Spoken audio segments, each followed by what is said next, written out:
ఓం శ్రీ ఓహో! మాత్రే నమః. ఓం శ్రీ గురుభ్యో నమః. హరి ఓం. గురువు గారికి నమస్కారములు.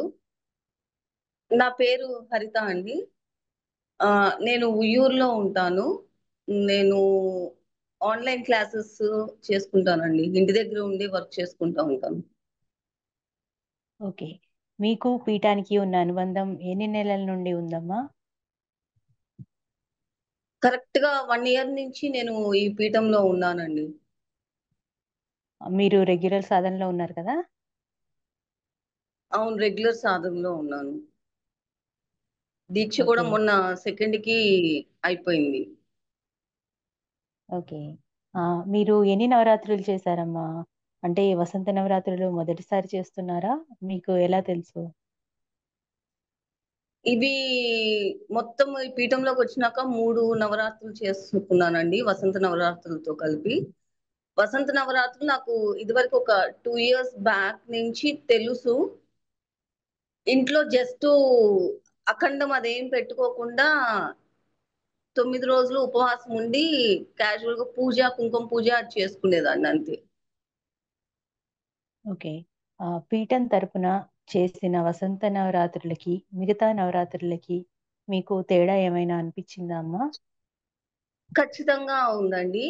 పీఠంలో చేసుకోకముందు అంటే మామూలు పూజలాగే ఉండేది. 9 డేస్ అంటే ఒక్క ఉపవాసమే డిఫరెన్స్ ఉండేది కానీ, నేను పూజ చేసుకున్నట్టు చేసుకొని, ఆ 9 రోజులు చేసుకున్నా ఏమి అనుభూతి అంటే నేను ఒక నవరాత్రులు చేసుకుంటున్నాను, అమ్మవారికి దగ్గరగా ఉన్నానని ఏమి ఉండేది గాదు. మామూలు పూజలో కలిసిపోయి ఉండేది. ఒక్క కుంకుమ పూజ ఎక్స్‌ట్రాగా చేశాను. కానీ గురువుగారు సమక్షంలో చేసిన దానికి ఒక స్పెషల్‌గా అనిపిచ్చింది. వసంత నవరాత్రులు చేసిన ఫీలింగ్ కానీ, ప్రతిరోజు చేస్తున్నప్పుడు, చేసిన తర్వాత కానీ, నాకు ఒక తెలియని స్పెషల్ ఫీలింగ్ అనేది వచ్చింది. ఓకే. మీకు బాగా గుర్తుండిపోయే నవరాత్రులేంటమ్మా? ఎందుకు? నాకెప్పటికీ నవరాత్రులు గుర్తుండిపోయేదండి. ఎందుకంటే ఫస్ట్ టైమ్ చేశాను. ఆహ్, గురువుగారి ఆధ్వర్యంలో. ఈ శ్రావణ అందుకని అది నవరాత్రులమ్మా? ఏంటండి?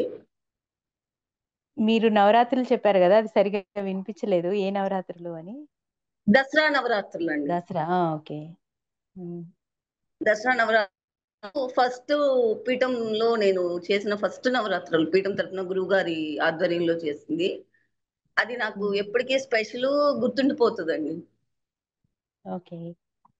చేసే ప్రతి నవరాత్రులకి ఒక మెట్టు ఎక్కుతున్నాము, అంటే బెటర్ అవుతున్నాము అని మీకు అనిపిస్తోందమ్మా? ఖచ్చితంగా అనిపిస్తుందండి. ఎందుకంటే నవరాత్రి చూసుకుంటే ప్రతి నవరాత్రి పూజా విధానానికి డిఫరెంట్. హ్మ్. ఈ నవరాత్రుల్లో ప్లస్సు పూజా విధానం డిఫరెంటు. మనము కొలిచే అమ్మవారు వేరు వేరు రూపాలు. దాని వల్ల వచ్చే డివైన్ ఎక్స్‌పీరియన్స్ గూడా చాలా డిఫరెంట్‌గా ఉంటుంది. దేనికదే స్పెషలు. ఒక మెట్టు ఎక్కుతున్నామా అంటే ఆధ్యాత్మికంగా అమ్మవారికి ఇంకా ఇంకా దగ్గరవుతున్నామా అనిపిస్తుంది. దసరా నవరాత్రుల్లో ఒకలాంటి అమ్మవారికి ఫస్ట్ టైమ్ చేసినప్పుడు ఉన్న ఫీలింగ్‌కి కొంచెం శరన్నవరాత్రులకొచ్చేతలకి కొంచెం శ్యామలా నవరాత్రులకొచ్చేతలకి కొంచెం ఈజ్ అయింది. అమ్మవారిని బాగా కొలుచుకోవటం ఎలానో తెలిసింది. అంటే కొంచెం అలవాటయినట్లు అనిపిచ్చి, వసంత నవరాత్రులకి ఇంకా అమ్మవారిని ఇంకా బాగా బాగా ఎట్లా కొలుచుకోవచ్చు, మన ఇంట్లో మనిషిగా ఇంకా బాగా ఎట్లా చూడొచ్చు అన్నది తెలిసిందండి. దానివల్ల ఇన్నర్‌గా కూడా మనం ఆధ్యాత్మికంగా కొంచెం అమ్మవారికి దగ్గరైనది ఒక మెట్టు ఎక్కినట్లేనండి. ఆలోచన విధానంలో పూర్తిగా మార్పయితే కనిపిస్తుంది. ప్రశాంతంగా ఓకే. అనిపిస్తది. ఆ ప్రశాంతత ప్రతి నవరాత్రికి పెరుగుతున్నట్లే ఉంది గానీ, ఏమి తగ్గినట్లు గాని అట్లా ఏమీ అనిపించలేదు. ఆ ప్రశాంతత పెరుగుతుంది ప్రతి నవరాత్రికి. మంచిదమ్మా. వసంత నవరాత్రులలో మీకు మర్చిపోలేని సన్నివేశాలు ఏమన్నా ఉన్నాయా? కుంకుమ పూజ చేసేటప్పుడు అండి, ఫస్ట్ డే కుంకుమ పూజ చేసినప్పుడు అమ్మవారు దగ్గరుండి చేపిస్తుందా అని అనిపించింది. ఆ ఎక్స్పీరియన్స్ మాత్రం చాలా బాగుంది. అంటే అఖండ దీపంలో నుంచి నేను చేస్తుంది అమ్మవారు చూస్తున్నారు అన్న ఫీలింగ్ కలిగింది నేను కుంకుమ పూజ చేస్తున్నప్పుడు. అది చాలా మర్చిపోలేదు ఆ ఫీలింగ్. మీరు చేస్తున్న వృత్తి వల్ల, అంటే ఈ నవరాత్రుల వల్ల మీ వృత్తికి ఏమైనా ఇబ్బంది కలిగిందా? ఒకవేళ వస్తే మీరు ఎలా అధిగమించగలిగారు? ఏం లేదండి, వర్క్ ఫ్రమ్ హోమ్ కాబట్టి నాకు కన్వీనియంట్ టైమింగ్స్. సో ఏమి ఇబ్బంది అనిపించలేదు. ఓకే. మీకు మంత్ర దీక్షకి ఎంత ఖర్చు అయిందమ్మా? అంటే గురుదక్షిణ ఏమైనా అడిగారా? హోమం అని కానీ ఇతర ఖర్చులని కానీ ఇవ్వమని ఏమన్నా అడిగారా గురువు గారు? ఏమీ లేదండి, పైసా కూడా లేదు. ఎక్కడ పీఠం ఖర్చు తరపున అనేది కూడా ఇంకా గురువు అడగలేదు కదా? పూజా సామాగ్రికి మనం పెట్టుకున్నదే తప్పితే ఎక్స్ట్రాగా అడగటం అనేది కానీ ఇవ్వటం అనేది కానీ ఎక్కడ లేదు. అలాగే కొత్త సాధకులు మీరు వచ్చాక ఎంతో మంది వచ్చారు. వారి అనుభవాలు విన్నప్పుడు మీకు ఎలా అనిపిస్తుందమ్మా? ఒక్కొక్కరిది ఒక్కొక్క ఎక్స్పీరియన్స్. అవి విన్నప్పుడు అబ్బా చాలా బాగున్నాయి అని ఒక క్షణం అనిపిస్తది. ఒక క్షణం చాలా లక్కీ అయ్యి వాళ్ళు. ఎందుకంటే నేను రెగ్యులర్ సాధకురాలు కదా. అంత రెగ్యులర్ సాధనలో ఉన్నా కూడా ఒక్కోసారి అంత మంచి ఎక్స్పీరియన్సెస్ రాలేదు. కొన్ని విన్నప్పుడు అనిపిస్తది అసలు రాలేదని కాదు. కొన్ని విన్నప్పుడు అనిపిస్తది అబ్బా చాలా మంచి ఎక్స్పీరియన్సెస్ అని. ఓకే. అనిపిస్తది పోన్లే వాళ్ళకి వచ్చినాయి, ఎంత అమ్మవారికి చేరువయ్యారు, చాలా సంతోషం అనిపిస్తుంది. సాధకులు కొత్త వాళ్ళు చేసుకొని వాళ్ళ అనుభవాలు విన్నప్పుడు వాళ్ళు కూడా అమ్మవారికి దగ్గరయ్యారు అన్న హ్యాపీనెస్ కూడా అనిపిస్తది. ఓకే. పీఠ నియమాలు కానీ, పద్ధతులు కానీ మీకు ఎలా అనిపించాయమ్మా? చాలా పర్ఫెక్ట్ పద్ధతులు. మేబీ అసలు ఆ పద్ధతులు అనేది ఆలోచన లేకపోతే ఇంత పర్ఫెక్ట్ గా వసంత నవరాత్రులు ఏ నవరాత్రులైనా ఎవరు చేయలేరేమో అనిపిస్తుంది. అంత స్ట్రిక్ట్ గా ఉండాల్సిందే. లేకపోతే ఇప్పుడు నేనే చెప్తున్నాను, నేను విడిగా వసంత నవరాత్రులు నవరాత్రులు చేసుకునేదాన్ని అని చెప్పాను కదా. అప్పుడు ఏంటంటే 7 కి 8 కి లేకపోతే అట్లా దీపం పెట్టి కుంకుమ పూజ చేసుకునేదాన్ని. నాకు తెలియక ఫస్ట్ థింగ్. తర్వాత పద్ధతి ఇట్లా చెయ్యాలి ఈ విధానం అని తెలియక కావున చేసుకుంటే పొద్దున పూట కుంకుమ పూజ చేసుకునేదాన్ని కుదిరితే, లేకపోతే ఈవినింగ్ చేసుకునేదాన్ని. అది ఎంత 5 నిమిషాల 2 నిమిషాల ఉమ్, ఆ, నామావళి చదువుకుంటా అష్టోత్తరం చదువుకుంటా చేసుకుంటాము. అది నా టైం బట్టి చేసుకునేదాన్ని, అంటే మార్నింగ్ ఈవినింగ్ అట్లా. కానీ ఇప్పుడు ఒక విధి విధానం అన్ని తెలిసినప్పుడు ఒక పద్ధతిగా చేసుకుంటున్నాం. ఆ పద్ధతిగా చేసినప్పుడు మనలో కూడా డిసిప్లిన్ అన్నది వస్తుంది. సో ఈ విధి విధానాలు అనేవి కంపల్సరీ ఉండాల్సిందే, పర్ఫెక్ట్ కూడా అని చెప్పాలి. ఓకే. అసలు నవరాత్రులు ఎందుకు చేయాలంటారు? మీ అభిప్రాయం ఏంటమ్మా? ఇప్పుడున్న బిజీ లైఫ్ లో జనరల్ గా చూసుకుంటే మనమైనా కానీ పూజ అనేది చాలా ఫాస్ట్ గా చేసేస్తాం. ఇప్పుడు పొద్దున రోజు పూజ చేస్తాం. ఎప్పుడో గాని మనసు పెట్టి అమ్మవా మనం చేసే పూజలో మనసు లయం చేసి లగ్నం చేసి చేయగలుగుతాం. అది ఎప్పుడు మనకు కొంచెం టైం ఉన్నప్పుడు, లేకపోతే ఒకలాంటి కాన్సన్ట్రేషన్ ఉన్నప్పుడే చేయగలం. లేకపోతే ఎట్లా చేస్తాం? రోజు పొద్దున్నే లేస్తాం, స్నానం చేస్తాం, దీపం పెట్టేస్తాం, ఒక దండం పెట్టేస్తాం, మనం పనుల్లో మనం పడిపోతాం. ఈ నవరాత్రులు అనేవి చేయటం వల్ల దానికంటూ మన పూజా విధానానికి కానీ అమ్మవారికి కానీ దైవంతో గడపటానికి ఒక టైం అనేది మనం కంపల్సరీ కేటాయిస్తాం. ఆ టైంలో మనం కాన్సన్ట్రేషన్ గా నిదానంగా చేయటం వల్ల మనలో కూడా కొంచెం మార్పు వస్తుంది. ఆ మార్పు ఏంటంటే మనం డైలీ చేసే పూజ కూడా అదే నెమ్మదిగా చేస్తాం, మెల్లగా అలవాటు అవుతుంది. అంటే ఫాస్ట్నెస్ తగ్గిపోయి నిదానంగా దేవుని తలుచుకుంటూ చాలా చక్కగా చేయటానికి ఆ డిసిప్లిన్ మనలోని డిసిప్లిన్ అలవాటు అవుద్ది. కాబట్టి నవరాత్రులు అనేది కంపల్సరీ చేసుకోవటం ఒక మనలో డిసిప్లిన్ ని అలవాటు చేసుకోవటానికి ఒక పద్ధతి అని నేను అంటాను. ఓకే. పీఠంలోని గురువు గారు చాలా స్ట్రిక్ట్ గా ఉంటారు అని అంటారు. తప్పు చేస్తే వెంటనే తీసేస్తారు. మరి ఇన్ని నవరాత్రులు ఎలా చేయగలిగారమ్మా మీరు? మీరు భయపడ్డ సన్నివేశాలు గానీ, అక్షింతలు పడ్డ సన్నివేశాలు గానీ ఏమన్నా ఉన్నాయా? ఆ ఎప్పటికప్పుడు భయం అయితే ఉంటది. అమ్మో! చాలా స్ట్రిక్ట్ కాబట్టి నన్ను నేను జాగ్రత్తగా ఉండాలి. ఏ తప్పు చేయకూడదు అని. ఆ భయం అనేది ఉండాలి కూడా. అదంటూ లేకపోతే చెప్పాం గదండీ! భయం అనేది లేకపోతే మనం కొంచెం డీవియేట్ మానవ సహజ లక్షణం కాబట్టి లైట్‌గా డీవియేషన్ అయినా ఉంటది. అది పూజలో పనికిరాదు. ఫస్ట్ నవరాత్రిలో బాగా చేసుకున్నాను. పెద్ద అక్షింతలేం పడలేదు. రెండో దాంట్లో పడ్డయి.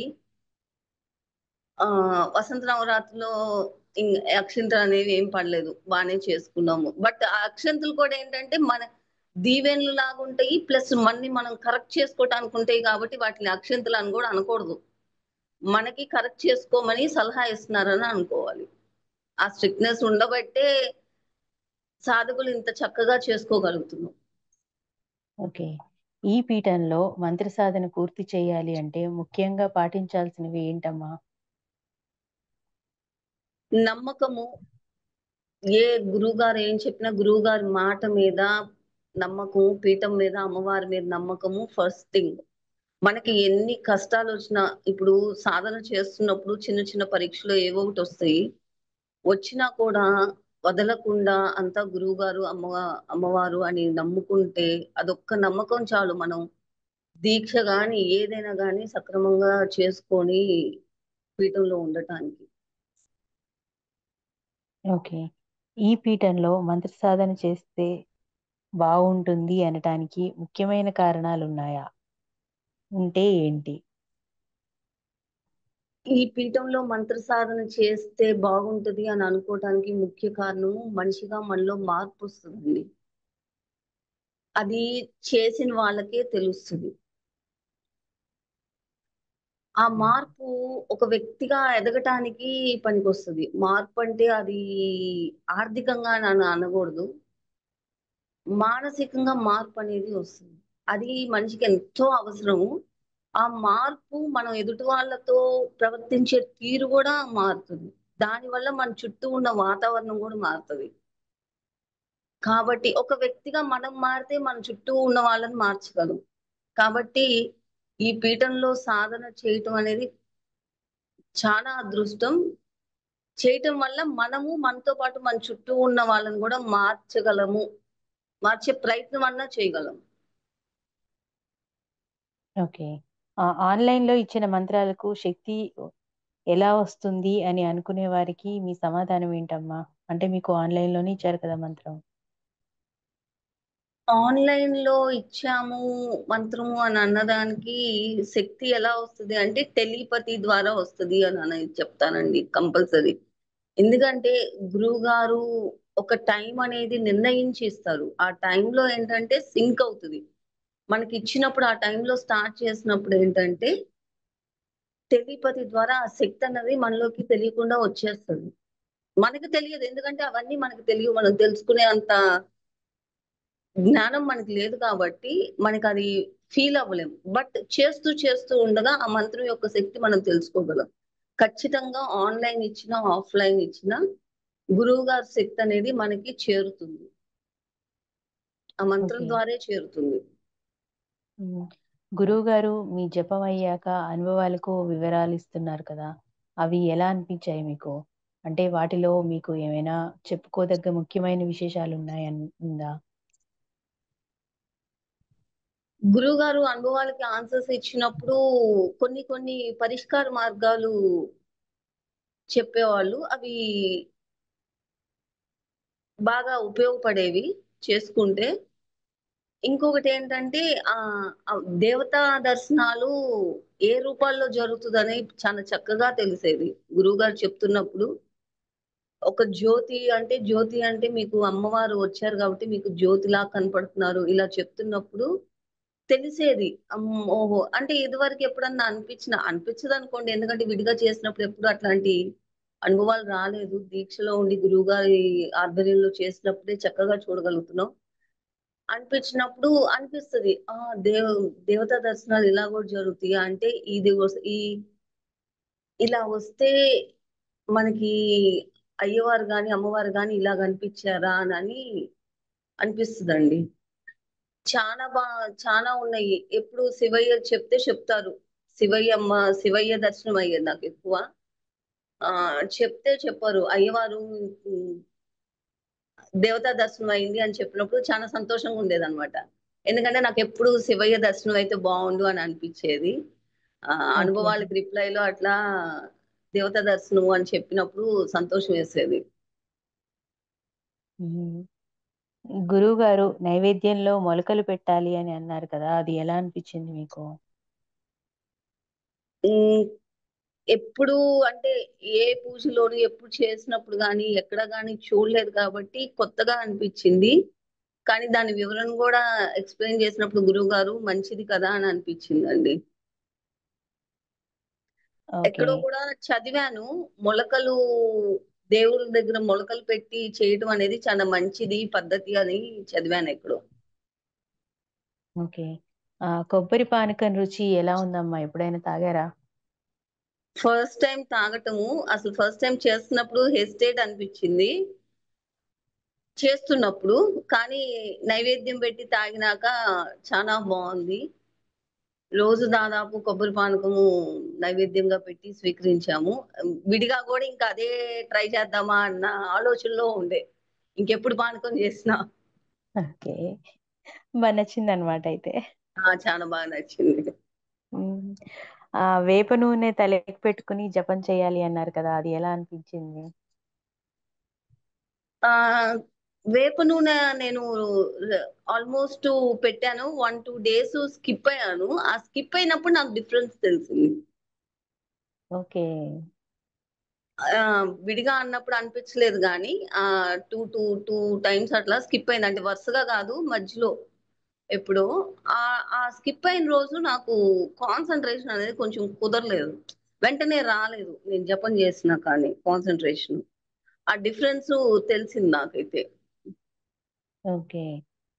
కీర దోసకాయ, బీరకాయ నైవేద్యం ఎలా ఉందమ్మా? కొత్తవి టోటల్ గా. హ్మ్. బీరకాయది కొంచెం అది తినటం కష్టం అనిపించింది. నాకైతే అలవాట్లేదు. ఎప్పుడు నేను మసాలాలు ఎక్కువ తింటాను యాక్చువల్. హ్మ్. టేస్ట్ బానే ఉంది కానీ నా మటుకు నేను రెగ్యులర్ గా అయితే తినలేను.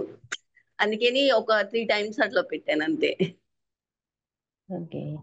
ఆహ్, దోసకాయ స్వీట్ ఎలా అనిపించింది?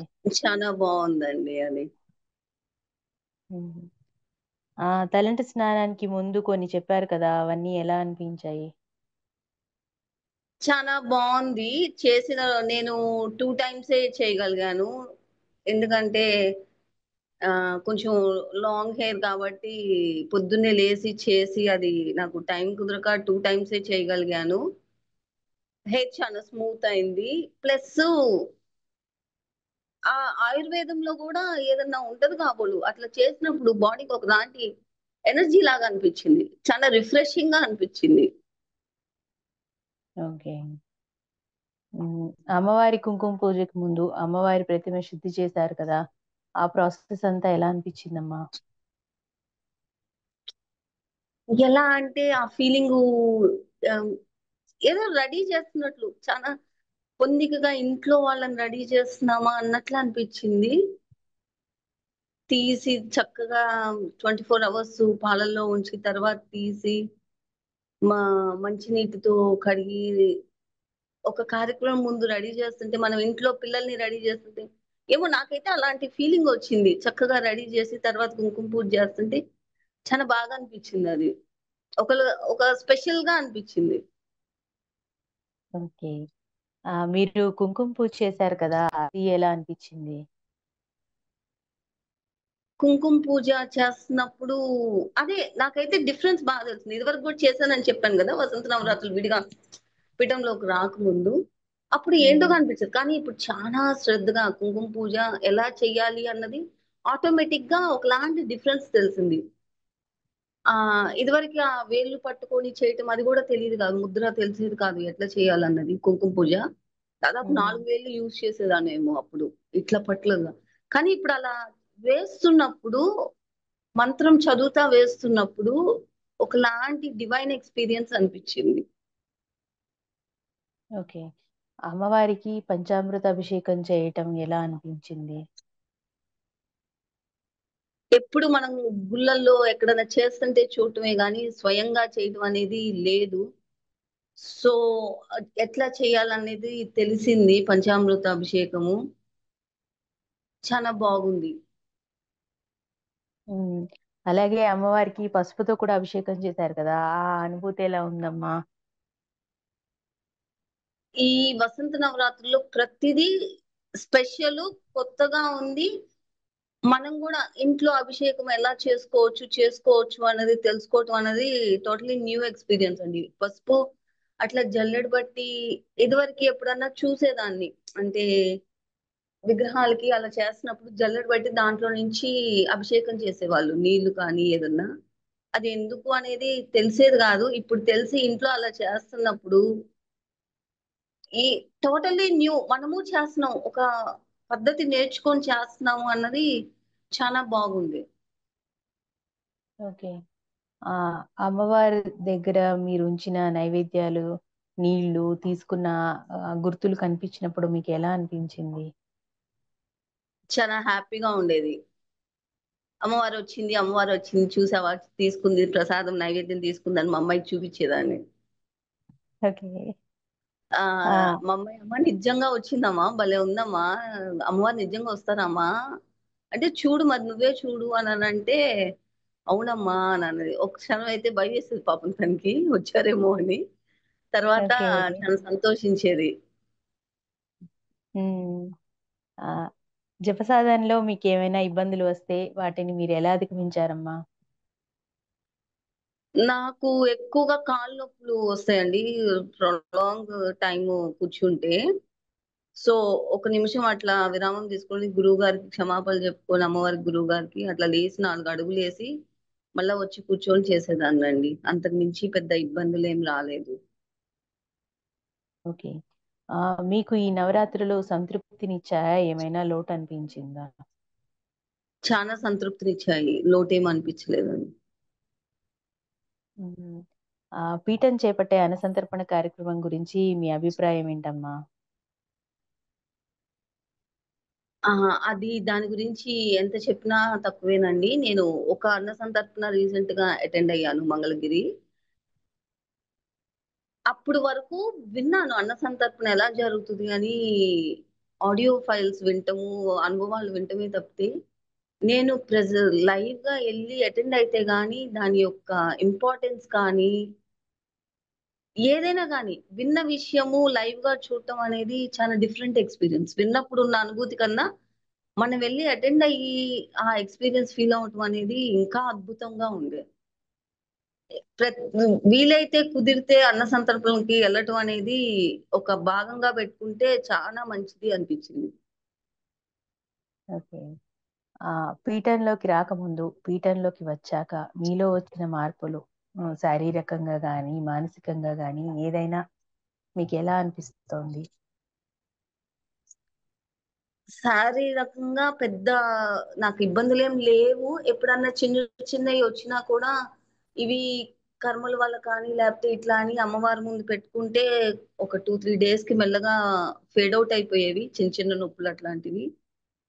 మానసికంగా మాత్రం చాలా మార్పొచ్చిందండి. పీఠంలోకి రాకముందు ఒక అన్‌స్టెబిలిటీ ఆఫ్ మైండ్‌తో అగ్రెసివ్‌గా, కోపంగా, ఒకలాంటి ఇరిటేషన్‌తో ఉండేదాన్ని. అది నా పరిస్థితుల వల్ల గాని, ఏదైనా కానీ. ఇప్పుడు అవన్నీ టోటల్‌గా చేంజ్ అయ్యాయనే చెప్పాలి. కొంచెం ఆత్రం గూడా ఎక్కువ నాకు. వినటంలో, మాట్లాడటంలో, ఆన్సర్ ఇవ్వటంలో అట్లా. అది గూడా అదొక్కటి ఇంకా కొంచెం పెండింగ్ ఉందని అనుకోవచ్చు. మిగతాయన్నీ దాదాపు చానా చేంజ్ అయినియి. ఎట్లాంటి పరిస్థితుల్లో అయినా మనసు ప్రశాంతంగానే ఉంటుంది. ప్రాబ్లమ్ ఒచ్చినా కూడా దాన్ని డీల్ చేసే విధానం స్లోగా, ప్రశాంతంగా, పీస్ ఆఫ్ మైండ్‌తో చేయటం అనేది అలవాటయింది. ఈ ఆత్రము కొంచెం తొందరపాటు అనేది ఇంకా ఒక 10, 20% ఉంది. అది గూడా ఇంకా నేను కంటిన్యూ అవుతా ఉంటే కంపల్సరీ అది గూడా ఓవర్‌కమ్ చేస్తాను అనిపిస్తుంది. ఓకే. మీ జీవితాన్ని మంత్ర సాధన మలుపు తిప్పిన సన్నివేశాలేమన్నా ఉన్నాయా? నా నాకు యాక్చువల్ నేను ఒక చిన్న ఒకలాంటి సిచ్యువేషన్ లో ఉన్నాను. ఆ సిచ్యువేషన్ ఇప్పుడు చాలా స్మూత్ గా ఉంది. అంటే ఎట్లా చెప్పాలి అంటే ఒక ప్రాబ్లం ఉంది లైఫ్ లో. అది సాల్వ్ అయిందని చెప్పలేను. అట్లని దాని వల్ల నాకు వచ్చే సమస్యలు మాత్రం తగ్గిపోయాయి. అది చాలా ఓకే. విచిత్రం. ఎవరికన్నా చెప్పాలన్నా ఎవరన్నా విన్నా కూడా అర్థం కాని సిచ్యువేషన్ లాగా ఉంటది అది. ప్రాబ్లం హుహు. అలానే ఉంది, ఇంకా సాల్వ్ అవ్వలేదు. బట్ దాని వల్ల వచ్చే సమస్యలు మాత్రం ఆగిపోయింది, హోల్డ్ లో ఓకే. ఉన్నాయి అన్నమాట. హ్మ్. ఆ! సాల్వ్ స అవుతుంది, ఇంకొంచెం టైం పడుతుంది, అది నాకు తెలుసు. దాని వల్ల వచ్చే సమస్యలు కానీ మనుషుల వల్ల కానీ ఏదైనా కానీ అవి రావటం ఆగిపోయింది. అది నేను క్లియర్ గా ఈ 1 ఇయర్ లో ఎక్స్పీరియన్స్ చేశాను. ప్రతిసారి అనుకుంటాను, అమ్మవారి దయ వల్లే కదా నాకు, నేను ఇంత అంటే దాని వల్ల, ఎందుకంటే ఆ సమస్యలు రావడం ఆగిపోవటం వల్ల నాకు చాలా పీస్ ఆఫ్ మైండ్ ఉంటది. అది ఆ పీస్ ఆఫ్ మైండ్ వచ్చి అలా వచ్చింది అంటే కేవలం నేను ఈ పీఠంలో దీక్ష తీసుకుని జపం చేయటం వల్ల, గురువు గారు అమ్మవారు ఉండటం వల్ల ఆ తీవ్రత అనేది తగ్గింది. నా కర్మఫలం పోవటం కొంచెం ఇదవటం వల్ల తగ్గింది అని బలంగా చెప్పగలను. ఓకే. ఆ! ఎవరన్నా స వింటే ఎవరన్నా వింటే అనుకోవచ్చేమో, ఏం తగ్గింది, సిచ్యువేషన్ అట్లానే ఉంది, అమ్మాయి అట్లానే ఉంది, సమస్య అట్లానే ఉంది అని అనుకోవచ్చు చూసిన వాళ్ళకి. అంటే నన్ను చూసిన వాళ్ళకి జనరల్ గా. బట్ హ్మ్. ఎక్స్పీరియన్స్ చేసిన నాకు మాత్రం ఆ డిఫరెన్స్ తెలుస్తుంది. అదే మనం మెంటల్లీ స్ట్రాంగ్‌గా ఉంటే అప్పుడు ప్రాబ్లమ్ గూడా మనకి చిన్నగా కనిపిస్తుంది గదా! ఆ అదే. హ్మ్. హ్మ్. మీ మీరు సనాతన ధర్మం గురించి గాని, దేవుడి గురించి గాని ఇక్కడికి రావటం చేత ఏం నేర్చుకున్నారు? అది మీకిప్పుడు ఏ విధంగా ఉపయోగపడుతోంది? చాలా నేర్చుకున్నానండి. పురాణ ప్రవచనాలు గాని, గురువు గారు అప్పుడప్పుడు చెప్పే మాటలు కానీ, ఏవైనా గాని ఆహ్, అసలు నాకు జీరో, ఈ పీఠంలోకి రాకముందు నాలెడ్జ్ అనేది నాకు జీరో అనుకోవచ్చు. ఏదో తెలుసు అనుకున్నాను గానీ, జీరో నాలెడ్జ్ నాదని అనుకోవచ్చు. బట్ వచ్చినాక చాలా నేర్చుకున్నాను. ఈ నేర్చుకోవటం వల్ల ఏంటంటే, నేను ఒకళ్ళకి ఆన్సర్ చేయగలుగుతున్నా ధైర్యంగా. ఇదివరకేమో ఎవరన్నా ఏమన్నా అన్నా కూడా ఆన్సర్ చే రిప్లై గాని నాకెందుకులే అన్నట్లు ఉండేదాన్ని. బట్ ఇప్పుడు నాకు ఆన్సర్ తెలుసు కాబట్టి కాన్ఫిడెంట్ గా నేను వాళ్ళతో ఇది కాదు, ఇది అని చెప్పగల ధైర్యంతో చెప్పగలుగుతున్నాను. అది నా పిల్లలైనా కావచ్చు, బయట వాళ్ళకైనా కావచ్చు, వేరే వాళ్ళు ఏదైనా తప్పుగా చెప్పినా గాని దాన్ని కరెక్ట్ చేసే అన్నీ కాకపోయినా కొంచెంలో అయినా కరెక్ట్ చేయగలుగుతున్నాను. ఓకే. అఖండ దీపారాధన గురించి ఏమైనా సన్నివేశాలున్నాయమ్మా మీరు చెప్పాలనుకున్నవి? ఈసారి అఖండ దీపారాధన నాకు ఒకలాంటి స్పెషల్ అనుభూతి ఇచ్చింది. ఎప్పుడు చూసినా నేనేం మాట్లాడినా, నేనేం చేస్తున్నా అమ్మవారు చూస్తున్నట్లు, అమ్మవారు నేను చెప్పినయి ఆలకించినట్లు ఆ అఖండ దీపంలో అనిపించింది నాకు. అంటే నేను జనరల్ గా అమ్మ భోజనం పెట్టాను, తీసుకో అమ్మా అన్నప్పుడు కానీ, లేకపోతే కుంకుమ పూజ చేస్తున్నాను అన్నప్పుడు అలా కదిలి సరే అని అమ్మవారు చెప్పినట్లు అనిపించేది. లాస్ట్ దాకా అదే అనిపించింది నాకు. అందుకే ఎక్కువ సార్లు నేను అఖండ దీపాన్నే చూస్తా ఉంటాను అనమాట. ఏదన్నా అన్నప్పుడు నాకు అమ్మవారు సమాధానం ఇచ్చింది అని అనిపించేది. ఓకే. గురుముఖత మంత్రోపదేశానికి, మామూలుగా మనమే సొంతంగా మంత్రం చేసేదానికి మీకు తేడా అర్థమైందా? అంటే మీకేం అర్థమైందో చెప్తారా? మామూలుగా నేను విడిగా చాలా చదువుతాను, జనరల్ గా రోజువారీ చదువుకునేవి. అంటే పీఠంలోకి రాకముందు కూడా చదువుకునేదాన్ని, జనరల్ గా జరిగేవన్నీ. బట్ దానివల్ల ఎప్పుడేంటంటే అది ఒక మూసలో పోయినట్లు అనిపించేది. రోజు చదువుతున్నా అంతే. ఇవాళ చదివాను, రేపు చదివాను, నిన్న చదివాను అన్నట్లు ఉండేది. బట్ మంత్ర దీక్ష తీసుకొని మంత్రం చదువుతున్నప్పుడు రోజు రోజుకి ఒకలాంటి వైబ్రేషన్, పాజిటివ్ వైబ్రేషన్ అనేది అనిపిస్తుంది. అది నా చుట్టూ కూడా నేను ఫీల్ అవ్వగలుగుతున్నాను. ఇది ఓకే. చదివినాక, అంటే మంత్ర దీక్ష తీసుకొని రోజు జపం చేస్తున్నప్పుడు, మిగతాయి చదువుతున్నప్పుడు కూడా ఐ ఫీల్ సంథింగ్ డిఫరెంట్ అన్నమాట. ఎప్పుడు హ్మ్. చదివేవే. ముందు చదివాను, ఇప్పుడు చదివాను. కానీ ఇప్పుడు ఏదో శ్రద్ధగా ఒక్కొక్క పదం అర్థమవుతున్న ఫీలింగు, చాలా కాన్సంట్రేటెడ్ గా చదువుతున్న ఫీలింగు కలిగింది. ఓకే. అమ్మవారికి గోరింటాకు పెట్టడం గురించి మీకు ఏమైనా అనుభవాలు ఉన్నాయమ్మా? ఈసారి గోరింటాకు నాకు ఆకు దొరకలేదండి. సో మెహందీ కోన్ తో పెట్టాల్సి వచ్చింది. అదొకటి కొంచెం బాధేసింది. ఓకే. అమ్మవారికి సారీ ఇవ్వాలని గురువు గారు చెప్పారు కదా! అది మీకు ఎలా అనిపించింది ఆ ప్రాసెస్ అంతా?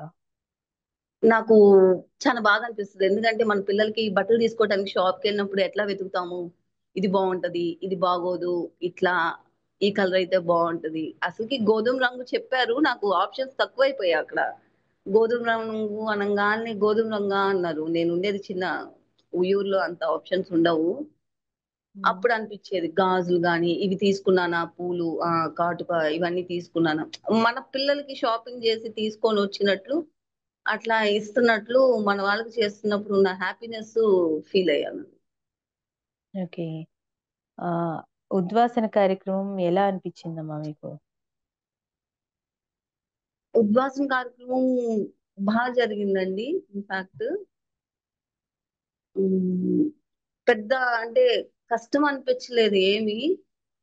దిష్టి తీసినప్పుడు గాని లేకపోతే నైవేద్యాలు అంతా ఒక ప్రాసెస్ క్రమ పద్ధతిలో చేస్తున్నప్పుడు ఎప్పుడు అనిపిస్తుంది, ఒక ఇంటికి వస్తే మనం అంటే ఎంత చక్కగా చూసుకోవాలి, ఎంత జాగ్రత్తగా చూసుకోవాలి, తెలి నాకు తెలిసింది అన్న ఫీలింగ్ చాలా బాగుంటది. అది చక్కగా చేస్తున్నప్పుడు ఒకలాంటి సంతృప్తి, అన్ని చక్కగా చేసినప్పుడు ఉద్వాసం కార్యక్రమంలో. హ్మ్. అమ్మవారిని సాగనంపేటప్పుడు ఎలా అనిపించిందమ్మా? కొంచెం బాధేసిందండి. ఎందుకంటే ఈసారి నేను చెప్పాను కదా అఖండ దీపంలో హ్మ్. ఇంకా ఎక్కువ ఫీల్ అయ్యాను కదా మిగిలిన అదే. నవరాత్రులు. సో ఈసారి కొంచెం బాధేసింది. అమ్మ ఈసారి మాట్లాడితే రెస్పాన్స్ ఇచ్చేవాళ్ళు ఎవరు ఉండరేమో నాకు ఆ కానీ నేను మాటలైతే కబుర్లైతే చెప్తానే ఉంటానమ్మా నీకు అనుకుంటా పంపించాను. ఓకే. ఆహ్, పిల్లల్ని ఎలా పెంచాలి అనేది గురువుగారు కొన్ని మాటలు చెప్పారు కదమ్మా! అది మీకు ఎలా అనిపిచ్చాయి?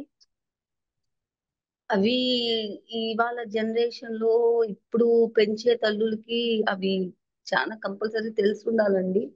ఒక వయసు దాటినాక అవి కూడా మనం ఇంప్లిమెంట్ చేయలేకపోతాం. చిన్న వయసు నుంచే మనం అవి ఇంప్లిమెంట్ చేయగలిగితే పిల్లల్లో మార్పు, సనాతన ధర్మం గురించి కానీ ఏదైనా కానీ చేయగలము.